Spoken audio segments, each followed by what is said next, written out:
Cristo.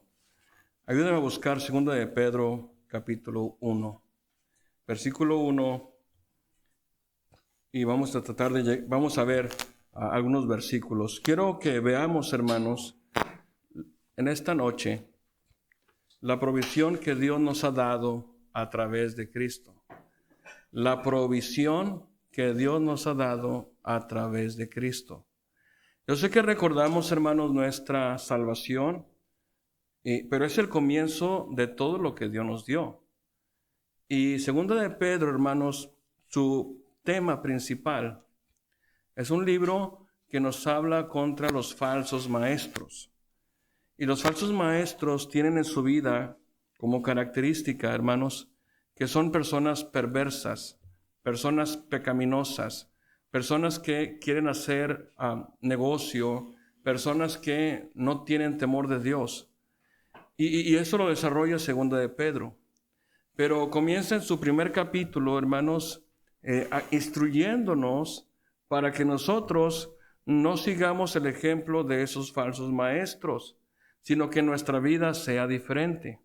Entonces, una vida diferente se va a caracterizar, hermanos, por la piedad o por la santidad, contrario a los falsos maestros.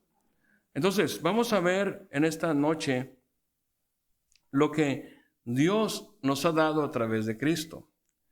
Creo que todos nos gusta la Navidad porque cuando yo era pequeño, yo pedía mis regalos.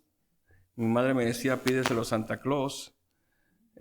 ¿Sabe que una vez yo le pedí a Santa Claus una bicicleta, hermanos? Una bicicleta. Siempre decía, Señor, Santa Claus, una bicicleta, tráeme una bicicleta. ¿Y qué creen que me amaneció el día siguiente, hermanos? ¿Qué creen? Unos luchadores así que se ponen. Y es lo que me amanecía. Unos carritos de esos que tenían como redilas con animalitos atrás que se abrían así una jaulita. Es lo que sí. ¿Y por qué decía? ¿Por qué Santa Claus nomás les trae a los niños que sí tienen dinero? Y como que pensaba, pues como que no había una lógica aquí, ¿verdad? Como que de acuerdo a su condición, Santa Claus les trae. Si eres pobre, te trae un regalo de pobre, ¿verdad? Si eres rico, un regalo de rico. Pero, cierto que es emocionante cuando tú recibes un regalo. Cuando tú recibes el paquete de Temu que te llega por FedEx o llega a la paquetería y dices, wow, ya llegó, y te emociona, o sea, tú sabes lo que compraste. Y llega y lo abres porque es emocionante. Y a veces te decepcionas porque no te gustó, pero es emocionante. Una vez me llegó un paquete y yo no sabía, pero yo no encargué nada, dije. Y estaba mi nombre. Y me emocioné, hermano. Estaba pesado el paquete. ¿Qué será? Dije. ¿Será una herramienta? ¿Qué es? ¿Qué es? Y ya que lo abro, eran unos libritos que un hermano me mandó para repartir. Pero no me avisó, hermanos, no me avisó. Entonces yo cuando lo recibo, y mi corazón es, ¿qué será? Y que lo abra. Son los libros, pues no, bueno. Pero ¿verdad que es emocionante cuando tú abres un regalo y ves lo que tenemos dentro? Bueno, hermanos, cuando tú pusiste tu fe en Cristo, cuando aceptaste a Cristo como tu Salvador, tú recibiste el regalo de la vida eterna. Pero ese regalo, hermanos, no consistía en un solo elemento. Y vamos a ver en este pasaje, hermanos, es como cuando recibes una caja y entonces lo abres y sacas un paquete y sacas otro y encuentras que hay un pilón allá abajo y lo sacas, y todo esto que tú tienes aquí es lo que tú necesitas y que es, hermanos, suficiente para tu vida cristiana. Es suficiente. Entonces tú no necesitas buscar más. Allí tienes todo lo que necesitas. De tal manera que Dios es suficiente en nuestra vida. Cristo es suficiente. Entonces el paquete, hermanos, primero comienza, cuando tú lo abres, encuentras el versículo 1 que habla de nuestra salvación.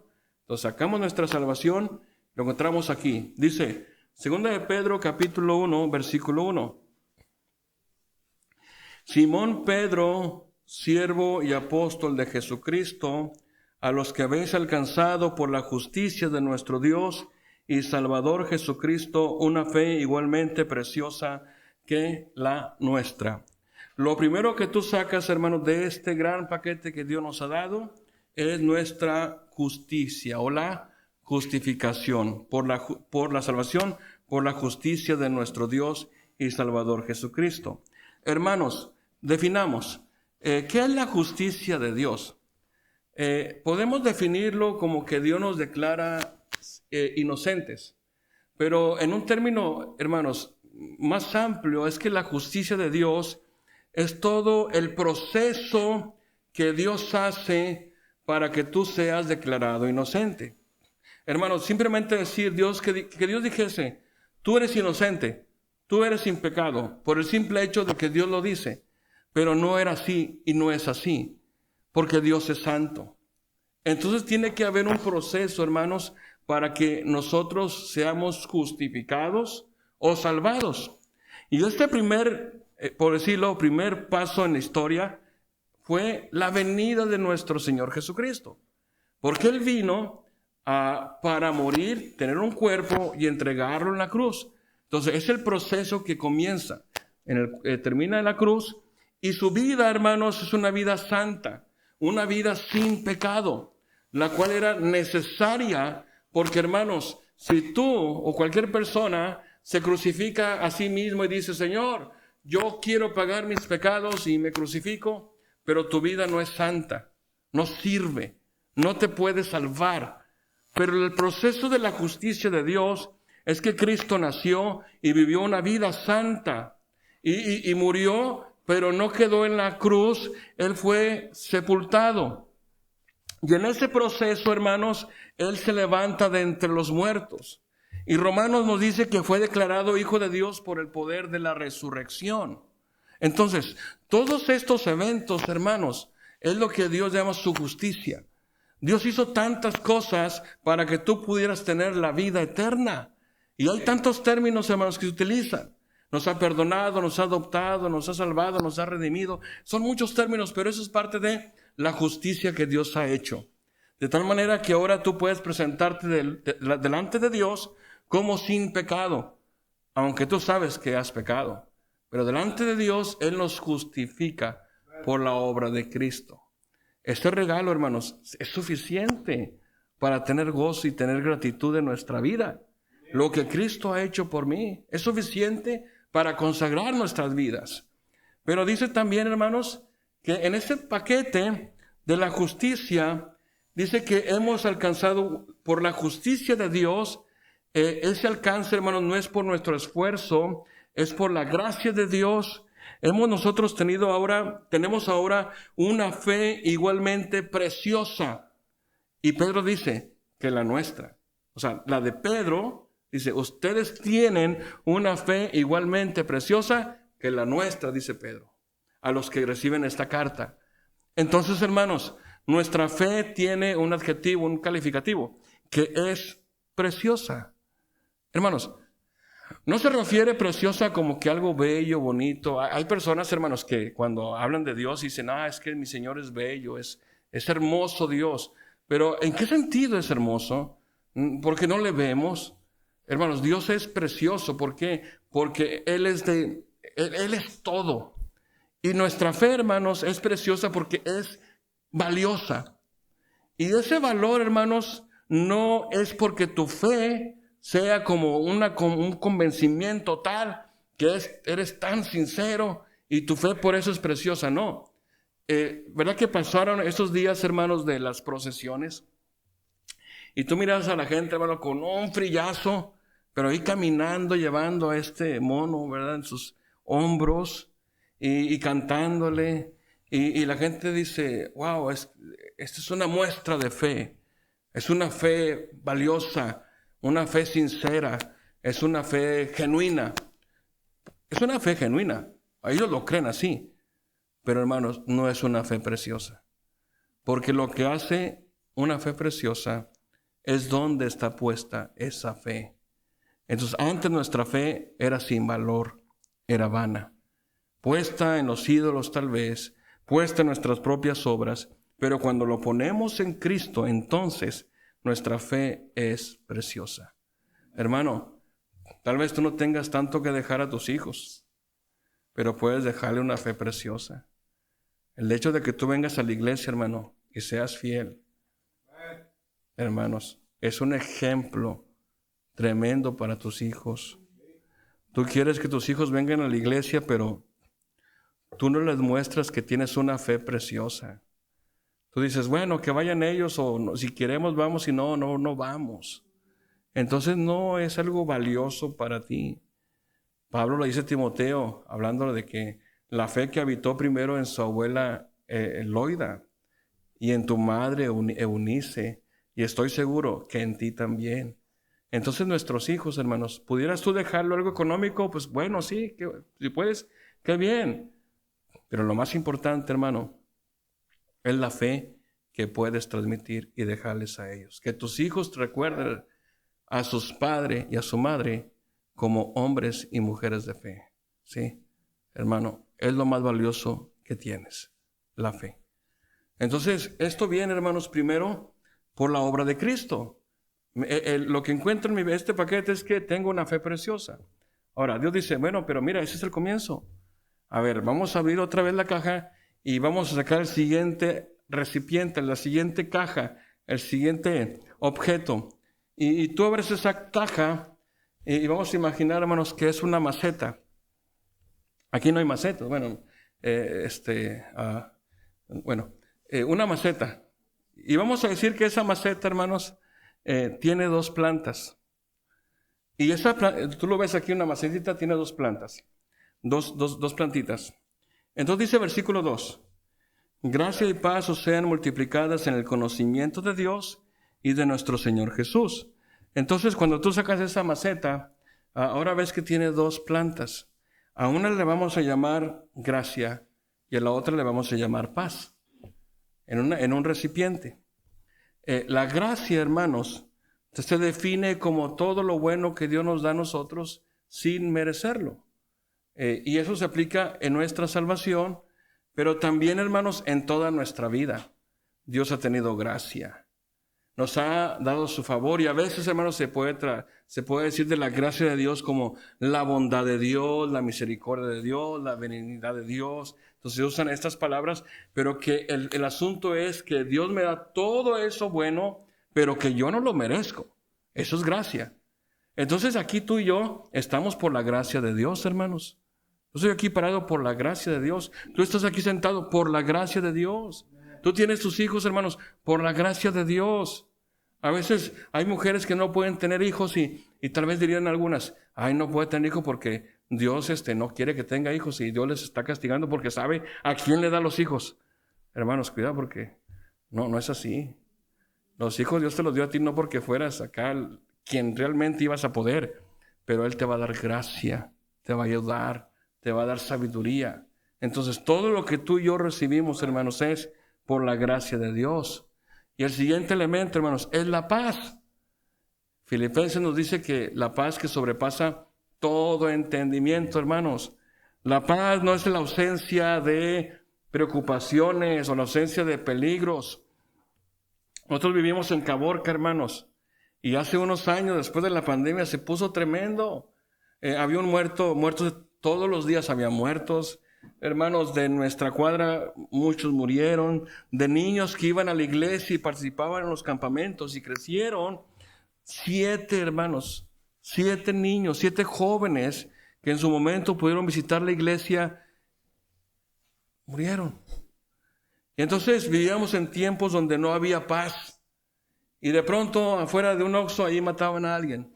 Afuera de un kinder, a la hora de la salida, hermanos, ahí mataban a alguien. En un parque mataban a alguien. Así que donde fuera, no había paz. Podían entrar a tu casa y tumbar tu puerta, tu portón, tu puerta y sacarte y llegar y entrar hasta donde estabas acostado y tumbar tu puerta y arrastrarte y llevarte. Y nadie te iba a ayudar. Así éramos. Entonces este era un asunto de que nosotros en Caborca no teníamos paz. Pero lo que sí experimentamos, hermanos, es que la paz no te lo va a dar lo que te rodea. La paz te lo da Dios. ¿Por qué? Porque nuestra confianza está puesta en Él. Mire, nosotros cuando escuchamos una sirena, ya sea de una ambulancia o una patrulla, los de Caborca, lo escuchamos y nos quedamos así, hermanos. Y usted, ¿qué pasó, pastor? ¿Qué tiene? ¿Sabe por qué lo hacemos? Porque cuando escuchábamos nosotros sirenas, es que algo estaba pasando. Y tú tenías que identificar qué es lo que estaba pasando. Porque cuando escuchabas sirenas y andabas en la calle, hermanos, era una movilización tremenda. Guardia Nacional, estatales, municipales, ejército, marino. No, hombre, hermanos, por las calles a todo lo que da. No, no, era tremendo, atropellando, matando y chocando. Y era algo que cuando nosotros escuchábamos una sirena, tenemos que detenernos a ver qué es. Escuchamos un cohete que explota, hermanos. Nosotros nos tiramos al piso, ¿verdad? Porque así era, hermanos. Mi hijo allá en Hermosillo explotó un transformador y se aventó al piso ahí. Y todos se le quedaron viendo. ¿Qué te pasa, mijo? ¿Qué traes? Y es que así era, hermanos. O balazos y al piso. Mi esposa, una vez, hermanos, sonaron los balazos y era de noche, era en invierno. Y sonaron y me despertó ella primero. Y me dice, Pedro, balazos. Y como era en tiempo de invierno, no se escuchaban ni los aires ni nada, así que escuchaba muy fuerte, parecía que era fuera de la casa, hermanos. Muy fuerte. Entonces mi esposo se levanta, y yo digo, se aventó el salto del tigre así de la cama, y se fue rodando así como soldado. Y luego me mira y me hace así, tú por acá, yo por allá, ¿no? Y se va así ella. Y baja a los niños de la cama, hermanos. Y los agarra y los jala y los tiene en la cama. Y ya me levanto yo también por abajo ahí. Y ya me asomo por la ventana a ver qué veo. Y no veía nada. Era como unas cuadras, hermanos. Sí, pero parecía que era fuera de la casa. Algo tremendo. Pero los hermanos ahí experimentamos algo. Que la paz no proviene de lo externo, sino de lo interno. Porque finalmente creo que todos entendimos que si íbamos a morir, iba a ser cuando Dios dijera. No cuando la gente, los maleantes dijeran. Cuando Dios dijera, íbamos a morir. No íbamos a quedar tal vez ahí, tal vez en nuestra casa nos rebalamos con un cacahuate o algo, y ahí íbamos a quedar. Y preocupándonos porque tal vez lo que estaba pasando, porque Dios, hermanos, tiene todo bajo control. Entonces, es la paz de Dios en nuestra vida. Entonces, pero fíjate, Dios quiere multiplicar en tu vida gracia y paz. Ya sacaste la plantita, Dios te dio una fe preciosa, sacas la maceta, gracia y paz. La gracia, hermanos, yo lo he ilustrado de la siguiente manera. Cuando yo era pequeño, había un panal de avispas en mi casa y estaba prohibido que nosotros molestáramos a las avispas. Pero uno era tremendo, hermano. En aquel tiempo, usted sabe cómo era la juventud. Hoy me asusto porque mis hijos se suben a un árbol y te vas a caer, mijo. Y en mi tiempo, hermano, no, qué cosas hacíamos.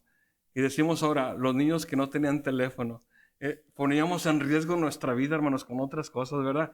Eran diferentes peligros, porque el teléfono es peligroso, hermanos, ¿sí? El teléfono es peligroso.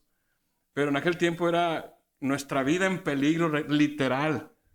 Colgados de los camiones, colgados de las camionetas ahí, arrastrándonos ahí. Bueno, entonces me acuerdo que no podíamos nosotros, no debíamos molestar a las avispas.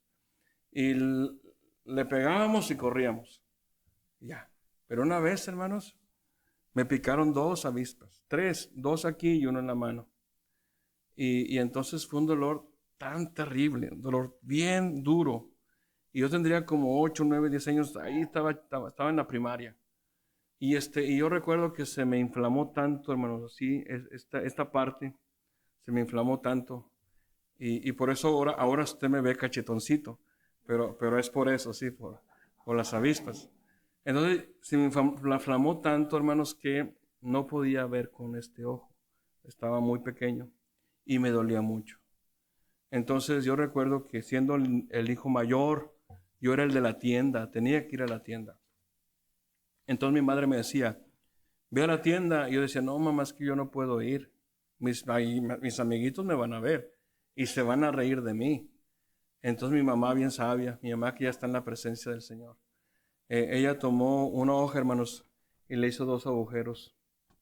Y hizo unos cortes así, y luego hizo esto, así como quedó así, y le puso una liga.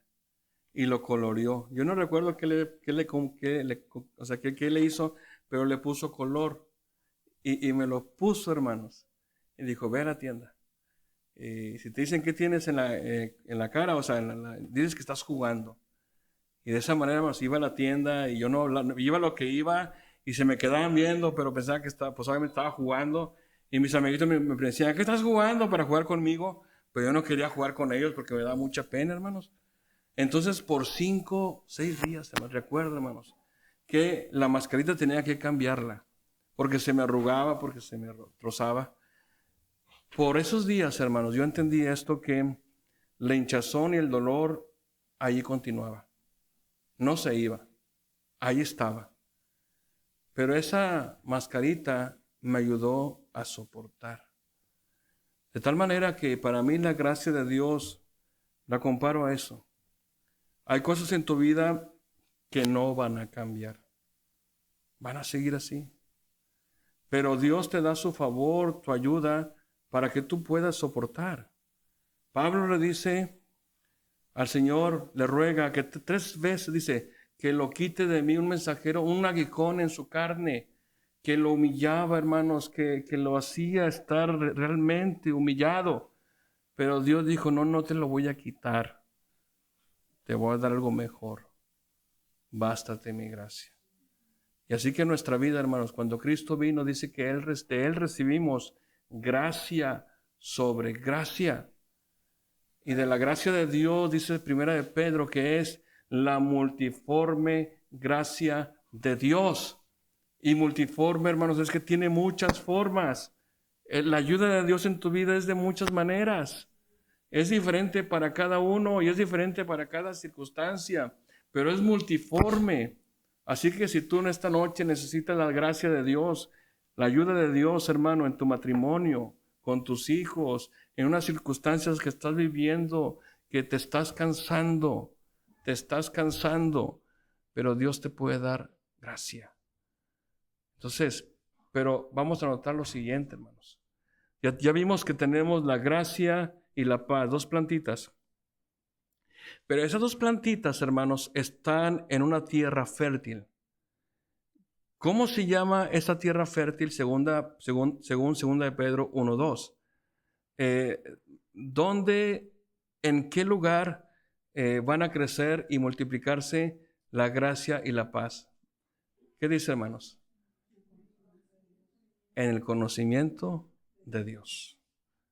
Y es aquí, hermanos, donde muchos de nosotros no experimentamos esa gracia y esa paz, porque no conocemos, hermanos, a Dios.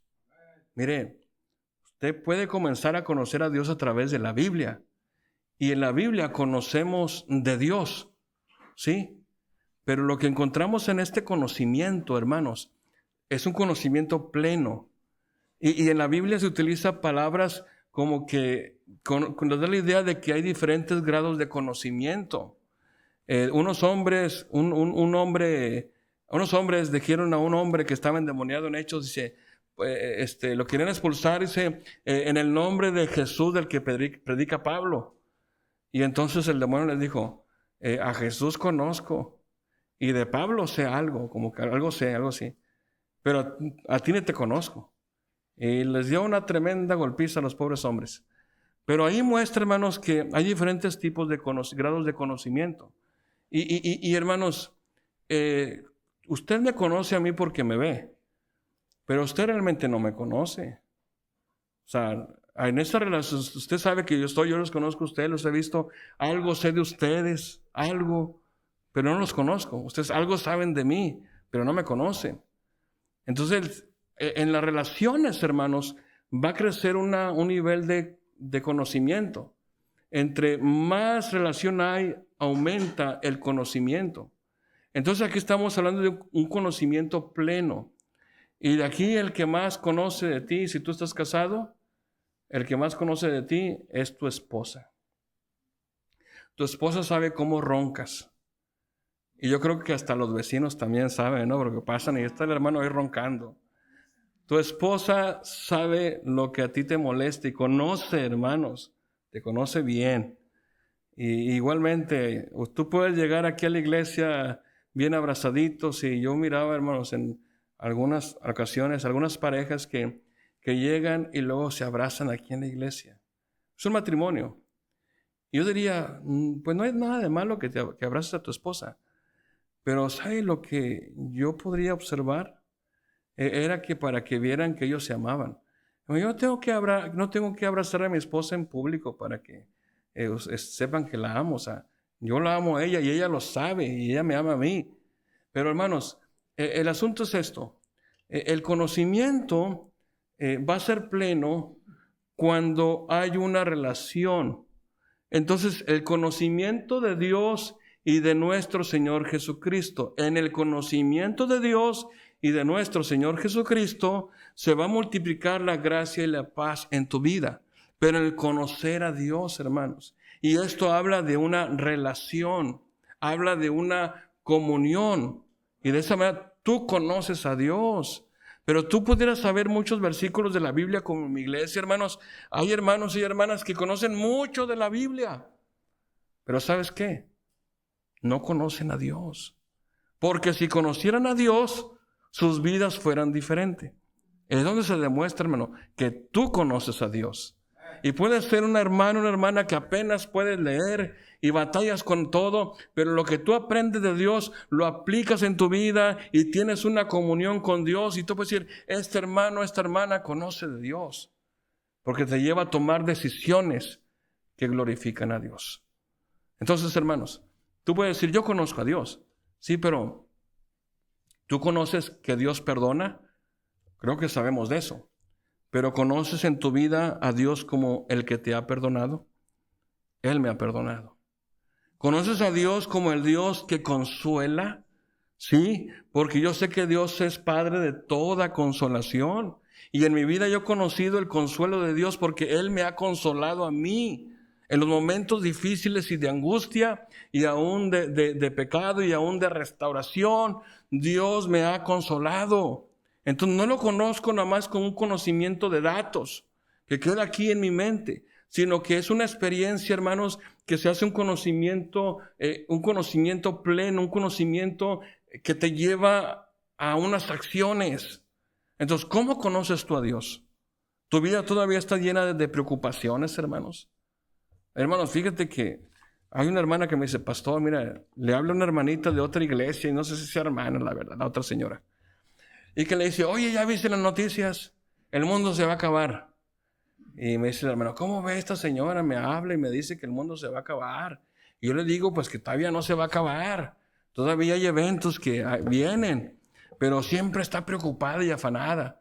Y ahora con eso de la curva, hermanos, la curva geométrica, que aprobaron en el Senado y los diputados, que le dijo a esta señora que no, por nada saques la curva, por nada.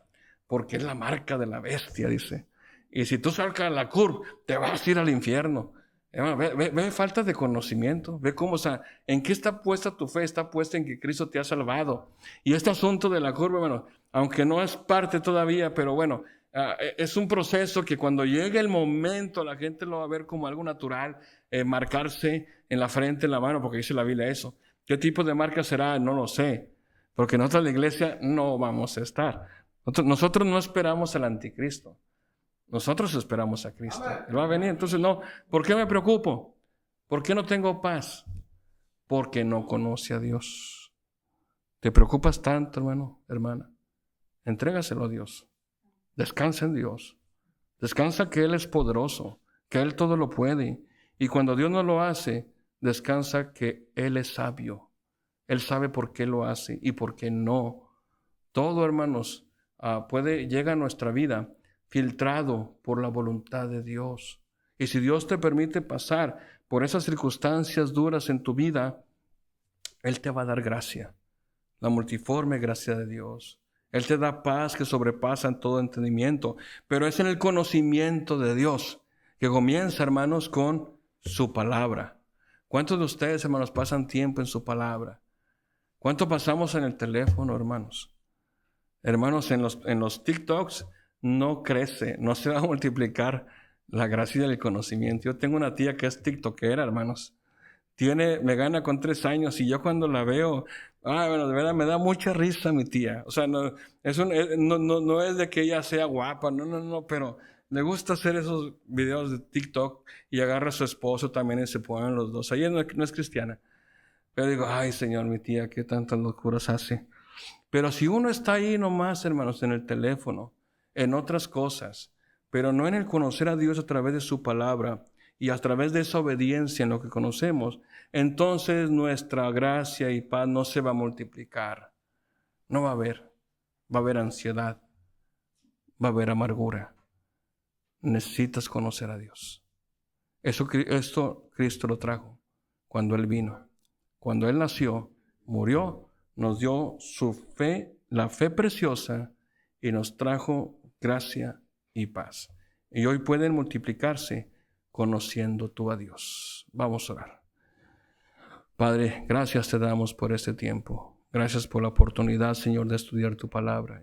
Mi Dios, tal vez aquí hay hermanos que están pasando por situaciones duras en su vida, donde están queriendo rendirse, donde ya no ven una respuesta.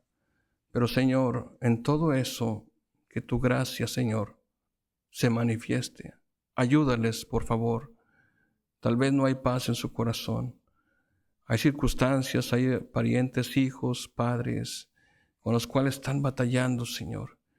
Tal vez un marido que no es creyente, un hombre que es malo. Tal vez el vicio está ahí quitando la paz en sus vidas. Mi Dios, permíteles que ellos reconsideren, Señor, y te busquen y conozcan de ti como el Dios que restaura, el Dios que perdona, el Dios que da nuevas oportunidades. Gracias, mi Dios, por tu palabra. Así como estamos, hermanos, dejo el lugar. Pastor Ríos, Dios les bendiga. El Señor le habló, hermanos. ¿Por qué no toma un momento ahí para meditar en lo que Dios puso en su corazón? El pastor no conoce su vida, ni sabe por lo que usted está pasando, pero Dios sabe. Y Dios tenía una palabra para usted. ¿Qué va a hacer con lo que Dios le ha ofrecido esta tarde? Yo le aconsejo que tome un tiempo para meditar y no salga aquí igual que como llegó, sino pueda regresar con algo a casa. Padre Celestial, le damos gracias por su palabra, gracias por su misericordia. Gracias por amarnos tanto, Señor, y concedernos esta gracia que tanto nosotros necesitamos. Tu palabra dice que gracia sobre gracia. Y Señor, cada día, Padre, necesitamos de esta gracia. Mi Dios, entendemos que vendrá en la medida, Señor, que nosotros atendamos el llamado de buscarte, de conocerte más, de preocuparnos por agradarte en todas las cosas. Mi Señor, ayúdanos, perdónanos, Señor, porque esa plantita, Señor, pocas veces la regamos. Mi Señor, y esa agua con la que necesitamos regar es tu palabra. Danos gracias, Señor, te lo rogamos. Que seamos un pueblo, Señor, que podamos decir que no solamente conocemos tu palabra, pero que te conocemos a ti, al Dios verdadero. Y te damos gracias por este tiempo, Señor, los hermanos. Gracias en el dulce y precioso nombre de tu Hijo amado, nuestro Señor y Salvador Jesucristo. Amén.